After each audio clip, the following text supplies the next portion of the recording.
Welcome to the introduction for soul mechanics. I want to start this introduction with a basic question, maybe one that you've heard before in one of the other videos. And that question is, what if? What if one day you woke up and discovered that this you that you thought you are was actually some sort of fabricated self created by the world around you? That the real you was actually deep down inside, waiting to explode out and live? What if you discovered that the real you had abilities and knowledge, capabilities, power and wisdom that you had never even dreamed of? What if deep down inside there was this powerful creature that had been held, hidden for a lifetime? That's a strong question. What if? Well, C.S. Lewis put it quite simply. He said, "You don't have a soul. You are a soul. You have a body." You see, humanity has been living for years in these physical bodies with the belief and assumption that this is who we are and that we have these souls existing somewhere inside of us. Well, nothing could have been further from the truth. This is not reality. It turns out that this is the great cause of much of the pain, suffering, and fear that we all seem to experience throughout our lives. These feelings of insecurity and these emotions are all generated and felt in the day-to-day physical world. Well, since we are beings that live with an assumption that we are physical, then we allow our bodies to be ruled by these feelings and emotions. But they all have their origin in the physical realm. The truth of the matter is this: we are not physical beings at all. We are souls with infinite potential that dwell in the non-physical realm. We are spiritual beings having a physical experience.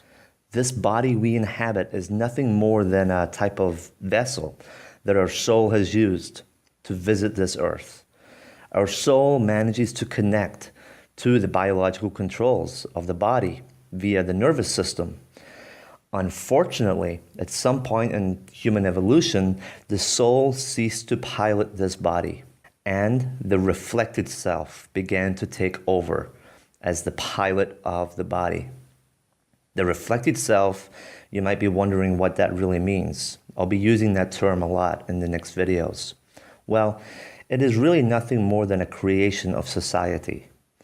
When I say reflected, it really is what it describes itself as. It's a reflection of everything around us.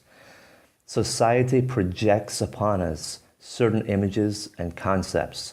Our culture projects itself upon us certain belief systems. And we accept those and we adapt those into our being. This is a cocktail of dangerous thought processes containing high dosages of ego, fear, and control. So when referring to the reflected self, the ego is always considered to be a powerful element of this. And the ego, which is a part of the reflected self, is nothing more than a product of our interaction with the environment around us. You see, when you were born, you had no true ego. There was no true separate feeling of me or I. However, this was quickly created by your surroundings.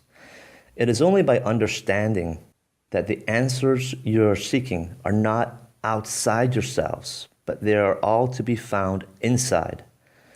Then and only then, you will reach the true core of who you are. The ego must relax its hold of the self so that you can ultimately find your way back to the soul. Now, the ego does have a distinctive and essential function. It's important. However, when the ego becomes all that is, when the ego takes over everything, then it has gone too far. Now, as you notice, I also mentioned elements like fear and control, both of which will be discussed and understood in further videos as we go on. But anyway, to continue, the reflected self is nothing more than what we must be according to society. You see, the society that we live in has demanded a type of person that would not challenge or contradict anything else that has happened in the world system.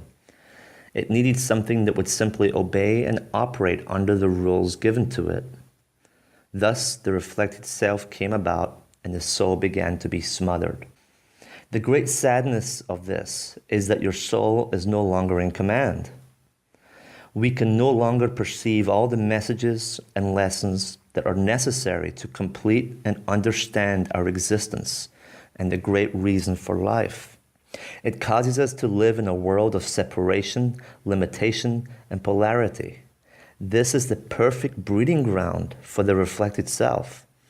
It is the perfect place where the soul can never escape and will never truly understand our real purpose in this life.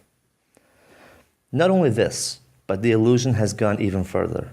For most people, when presented with the reality of life, the power of the soul, and the true meaning of life, well, many simply laugh, or they are shocked, or maybe they'll just deny it, full of disbelief.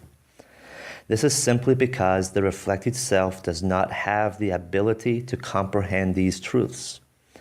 Therefore, the true meaning of life and the true meaning of who we are must be presented in such a way that it will attack and tear down the walls of the reflected self. Layer by layer, the powerful walls of the false self must be destroyed to allow for the powerful nature of the soul, which is the real you, to shine through and embrace the truth once more. You see, you are a soul, and your soul is constantly searching for its true understanding of its unity with the source. However, as the soul searches for this understanding, the ego, powered by the false self, manages to create so much noise that we all seem to forget exactly what it is we are searching for. So our challenge then is to eliminate this noise, silence the ego, overcome the powerful distractions of the false self. So then we might remember exactly who we are, where we are truly heading, and where we really came from. So now we need to move on. We need to look inwards and explore that inner realm. The answers we are searching for are not outside, they are inside. And when we reach the core of who we are, we will see more and more the powerful deception of the false self. And we will also see this irresistible power of the soul. So what we do now is, I want to present you with this thing called the soul map. It begins with the concept of presence. Presence is the first step that we're going to talk about in the next video. You see here the soul map. It might look a little overwhelming at first, but I use this as a guide to help us understand step by step where we're going. And the first step is to talk about presence. In the next video, I'll be introducing the idea of time, presence, and how we exist on this earth in relationship to everything around us as moments pass us by and as we experience time. This next video will be the beginning, the first step to lay a type of foundation so we can move on. So I hope you enjoyed the introduction, and I hope you're curious as to what we have in store for you. Thank you very much.